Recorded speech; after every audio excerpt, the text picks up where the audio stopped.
नमस्कार दोस्तों, मैं हूं भुवन चंद्र जोशी। साल 2025 खत्म होने की ओर जैसे ही आया और साल का आखिरी दिन जैसे ही लगा कि 2026 आने वाला है, तो उत्तराखंड की जो राजनीति है वो राजनीति गर्मा गई। सभी लोग साल 2026 की जो राजनीतिक तैयारियां हैं उनमें जुट गए। लेकिन मैं उत्तराखंड में हूं, तो उत्तराखंड में लोगों ने कहा कि नहीं, यह तो सरकार का मामला है, सरकार जो भी करेगी अच्छा करेगी। दोस्तों, मैं आपसे पूछना चाहता हूं कि सरकार के भरोसे ही सब कुछ होता है?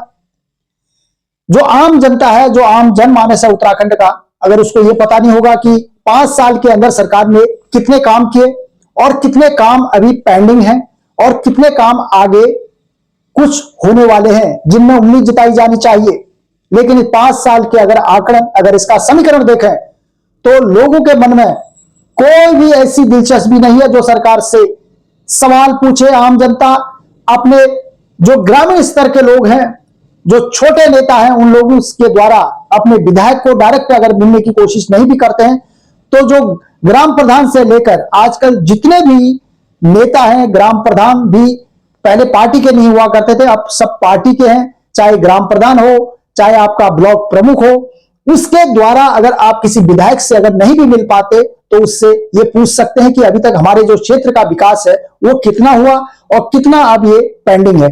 ये तो सवाल वाजिब है। लेकिन बहुत सारे उत्तराखंड में अभी भी लोग ऐसे हैं जो सरकार से सवाल आम जनमानस नहीं पूछना चाहता। वो कहते हैं कि कोई भी आदमी पूछने की जरूरत क्या है, सरकार जो करेगी अच्छा ही तो करेगी, 2027 में चुनाव आने वाले हैं। दोस्तों, ऐसा कहीं हो सकता है? अब जब साल 2025 खत्म होने की बात करें तो उत्तराखंड की जो राजनीति में है उसमें कई बदलाव हुए। यह भी कहा जा सकता है कि कांग्रेस और बीजेपी ने इन बदलाव के जरिए साल 2025 में 2027 के विधानसभा की नींव रख दी है। अब माना यह जा रहा है कि क्या 2027 में बड़े बड़े जो संगठन हैं उन संगठनों को बदला दिया गया। हालांकि भारतीय जनता पार्टी ने अपने अध्यक्ष वही रखे, लेकिन कांग्रेस ने अपने जो अध्यक्ष हैं उनको बदल दिया है। लेकिन इससे क्या समीकरण बनेगा 2027 के लिए, अब यह देखने वाली बात होगी। दरअसल यह देखा जाता है कि जब 1 से 2 साल पहले, यानी कि 2025 से ही 2027 के चुनाव की तैयारी, किसी भी विधानसभा चुनाव से करीब 1.5 से 2 साल पहले राजनीतिक पार्टियां पूरी तरह से सक्रिय हो जाती है। उनका यह मानना होता है कि भाई अब जनता के साथ जाना है, क्योंकि जो भी काम हमने करे हैं या नहीं करे उससे जनता को अब बरगलाना है, ताकि अब उनसे दोस्ती लगानी है। लेकिन जनता के पास ये हिम्मत नहीं है उन पार्टियों से अब उनके बहकावे में आ जाए, चाहे वो सत्तारूढ़ पार्टी हो, चाहे विपक्ष हो, चाहे कोई भी हो जो चुनाव लड़ रहा है। क्योंकि नए नए लोगों को फिर 5 साल जिसने काम नहीं किया उसको हटा के वही पार्टी दूसरे व्यक्ति को टिकट दे देती है, ताकि कह देती है कि भाई ये तो अब नया है, ये अच्छा काम करेगा, क्योंकि ये चलते रहेगा पीढ़ी दर पीढ़ी।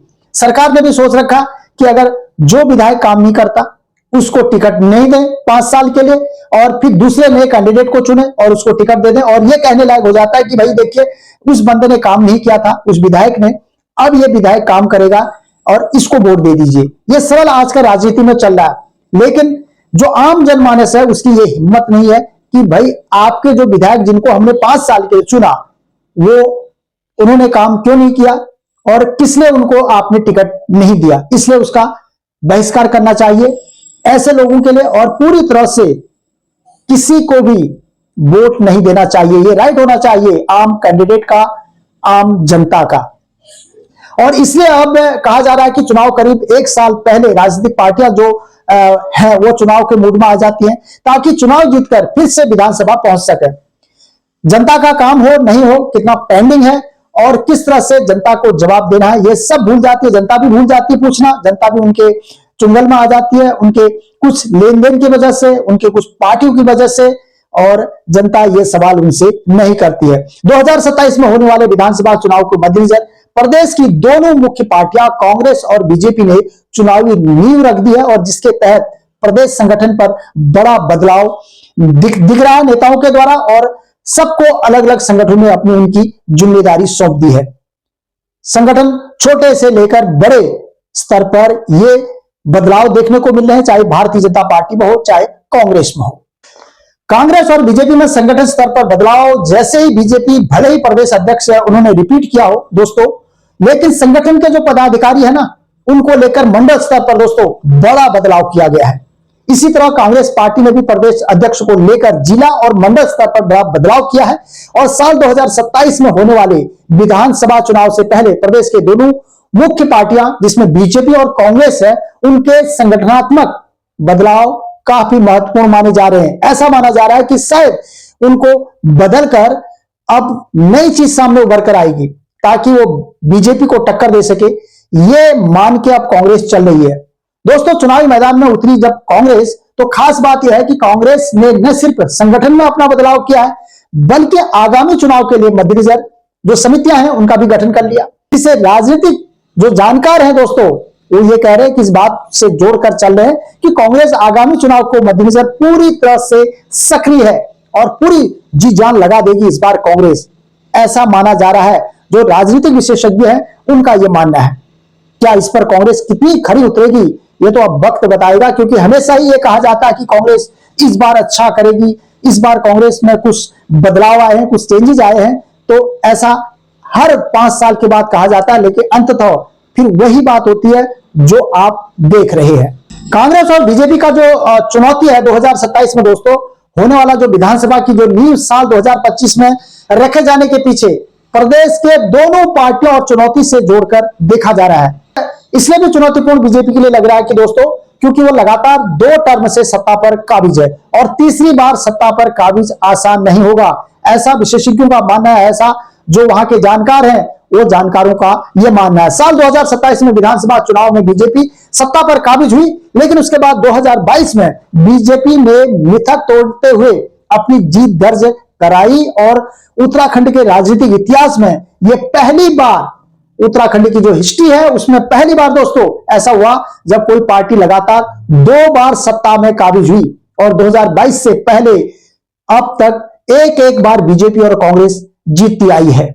कि कई लोग कह रहे हैं कि ये नाक का सवाल है कांग्रेस के लिए, अब इज्जत बचाने वाली बात है, क्योंकि उत्तराखंड में जिस तरह से राजनीति इन 2 सालों में गरमाई हुई है, एक तो अंकिता भंडारी को लेकर पूरे उत्तराखंड में जिस तरह से ये राजनीति आगे बढ़ी है, जो जानकार ये मान रहे हैं कि 2027 में बीजेपी की हैट्रिक लगाना एक चुनौती के तौर पर देख रहे हैं, जिसे बीजेपी भी भली भांति जानती है। इसीलिए बीजेपी अभी से चुनावी मूड में नजर आ रही है, क्योंकि वो लगातार 2 टर्म से सत्ता से दूर मुख्य विपक्षी दल कांग्रेस के लिए भी 2027 का चुनाव नाक और साक का सवाल बन चुका है।